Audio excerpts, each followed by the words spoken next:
Hi, it's Katrina. Number 10. Sri Lankas Stargate. The sacred city of Anuradhapura in Sri Lanka is full of mystery. It was first occupied in 377 BC, then turned into a major city complete with massive Buddhist temples. Among the Buddhist temples is something unusual that hasn't been seen anywhere else in Sri Lanka or surrounding countries of similar origin and culture. In this location alone, there is a chart carved into the rock that seems to hold secrets of the universe. A chart that some people say is a stargate. The chart is hard to see now because it's so old, and because it wasn't carved deep enough into the rock face, but it clearly shows mysterious symbols that appear to be associated with the cosmos. There is also a seating area carved out of rock in front of the chart, where people would have presumably sat to stare at it. But historians, archaeologists, and academics have been hopeless in identifying the marks on the map or figuring out why a seat had been carved in front of it. The biggest problem is that the iconography of the chart is unlike anything else carved in the city. There are strange circles, horizontal lines, and other bizarre shapes that kind of look like umbrellas. Basically, the chart is completely out of place and doesn't make any kind of sense to us right now. Some argue that it's as if it was carved by a completely different civilization, but that doesn't have to be the case. By far, the most bizarre theory is that the Stargate was a functional teleporter used by aliens to move from place to place on the planet, especially since other similar carvings have been found as far away as Peru and Egypt. Number 9. The Sumerian King List.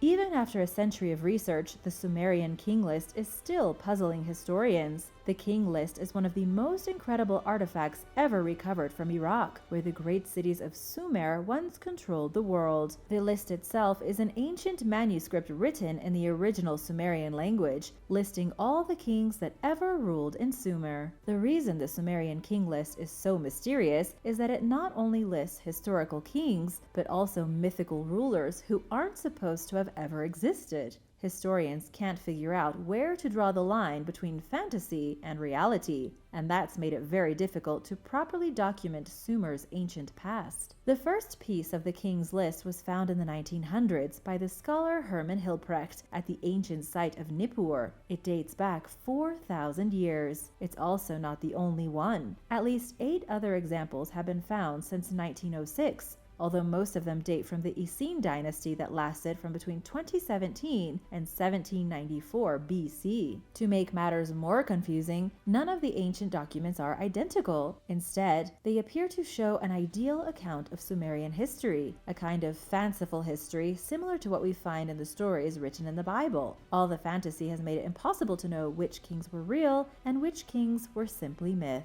Number 8. Decapitated Romans.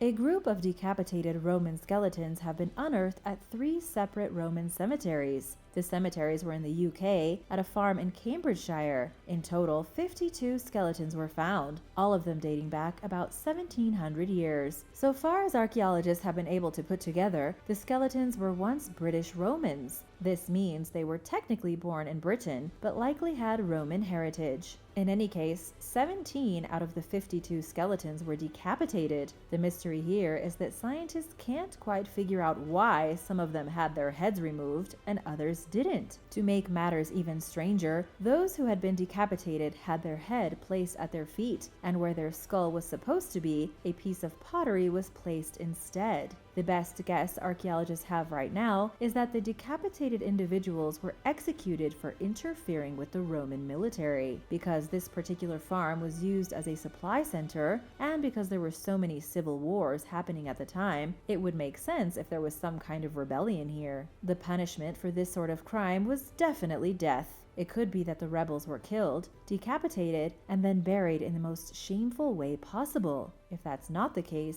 scientists don't know what happened to these poor people. Number 7. The sword in the monastery. An archaeology student made probably the most amazing find of her lifetime when she took notice of a sword at an Italian museum. The museum is inside an ancient Venetian monastery, and the sword didn't seem to match any of the other medieval artifacts on display. The student, Vittoria dal Armelina, demanded that the sword be investigated, and this opened up an ancient mystery that still hasn't been solved. The Venetian monastery is located on San Lazzaro degli Armeni, a small island in Italy. The Those at the monastery thought the sword was only a few hundred years old. After actually dating the sword using scientific methods, it was determined to be over 5,000 years old. It's also been traced back to eastern Turkey, the same part of the world in which swords were first invented during the Bronze Age. But how the sword got from the birthplace of the swordsmith to a random Italian monastery remains unknown. The monastery had been a congregation for Armenian Catholic monks ever since 1717. The sword was a donation gift from an Armenian art collector about 150 years ago. That art collector is obviously deceased now, and the only written records pertaining to the sword say that it was found near a small Greek colony called Kavak, located in eastern Turkey. No one knows who forged the sword, who owned the sword, or how it survived for so long, being passed between owners before arriving at the monastery. Number 6. Works of the Old Men.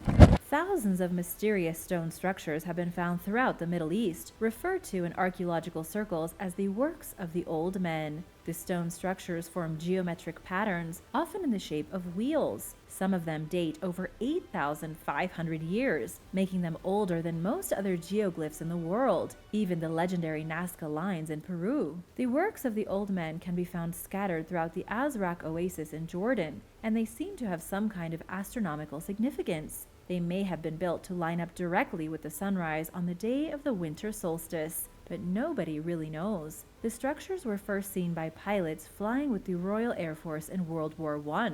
Mention of them first appeared in 1927 in the journal Antiquity, but even after all these years, archaeologists are still a bit stumped. Not only are there geoglyphs in the shape of wheels, but there are also shapes referred to as kites, which are stone structures that were built to funnel and kill animals, and pendants, which are lines of stone cairns. There are the remains of walls that don't seem to make any sense, lines of stone graves, and other mysterious structures that can't even be identified. They are all across Arabia, from Syria to Jordan and all the way down to Yemen. Some were even built as recently as 5,500 years ago, meaning for at least 3,000 years, the area was highly active. But why these geometric shapes were built, and how the ancient people could have possibly done it without having aerial capabilities, is still a mystery. Number 5. The Maya Extinction.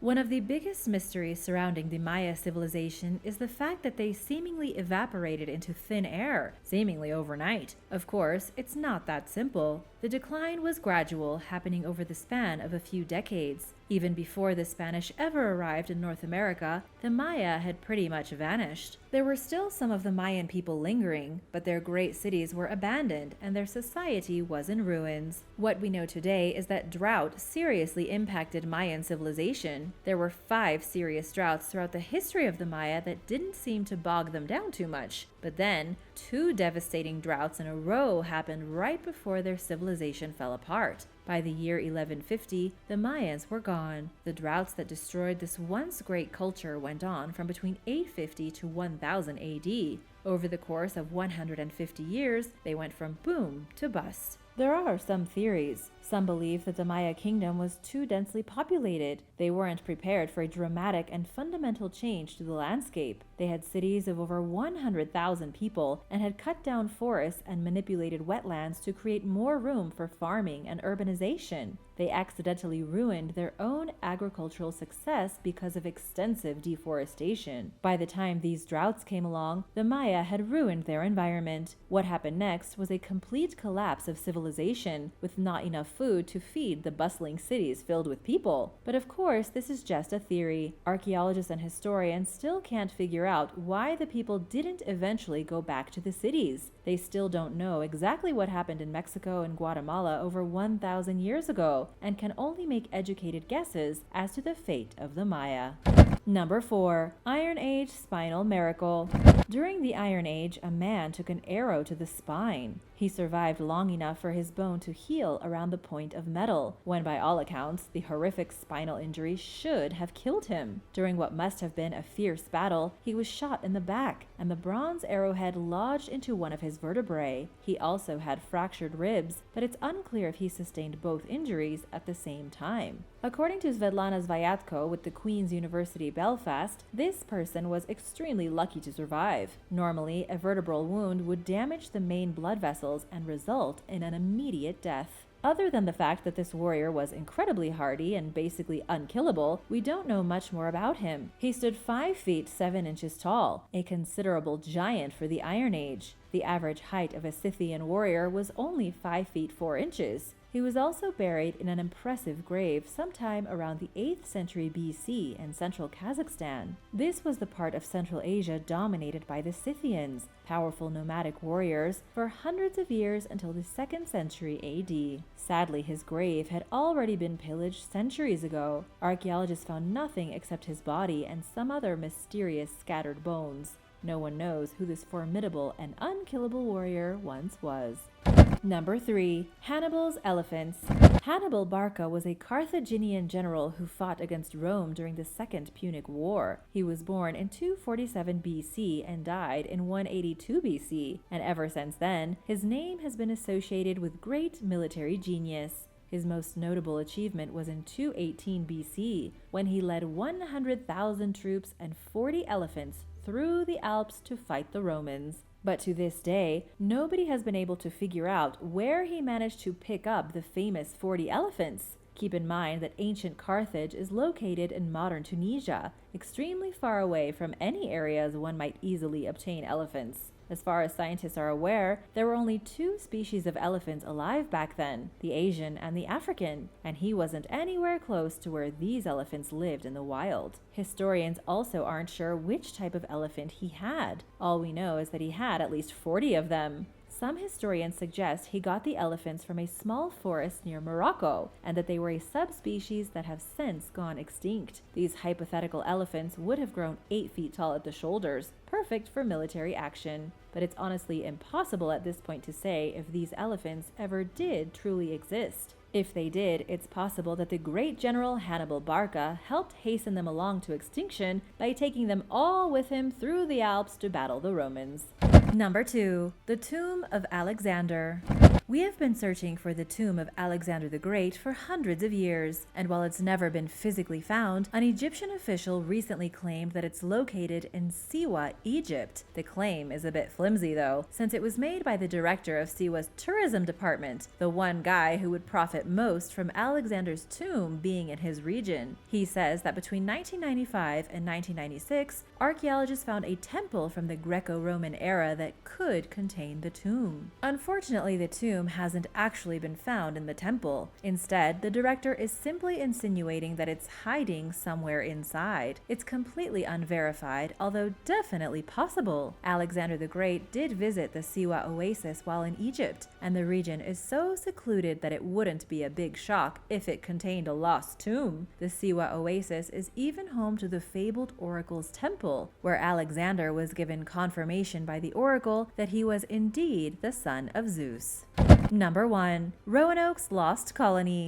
In 1585, English settlers in the New World established a colony on the island of Roanoke in what is now North Carolina. All 115 settlers then mysteriously disappeared. To this day, archaeologists and historians have no idea what happened to them or why they vanished. It's actually one of the most enduring mysteries in the history of America. Archaeologist Martha Williams, along with others from the First Colony Foundation, found physical evidence that may help finally solve the enduring mystery. They discovered a secret message written on a very old map that seems to indicate the settlements split into different camps and were then assimilated into the local indigenous populations. Until now, most of the theories as to what happened to the colony have been pretty grim. Some say the colonists were wiped out by Native Americans, that hostile Spaniards killed them all, or that they were decimated by disease, famine, or even a deadly storm. But the information discovered on the map, which is currently housed at the British Museum in London, shows that the colonists may have actually separated and made 2 different forts away from the original settlement. When archaeologists went to these locations to see if the forts really had been built, they found several dozen shards of English pottery. This suggests that there were people living here. However, they seem to have been incorporated by the local indigenous population, abandoning their new forts and disappearing into history. Thanks for watching! Remember to subscribe if you haven't already for more mysterious archaeological discoveries. See you next time. Bye!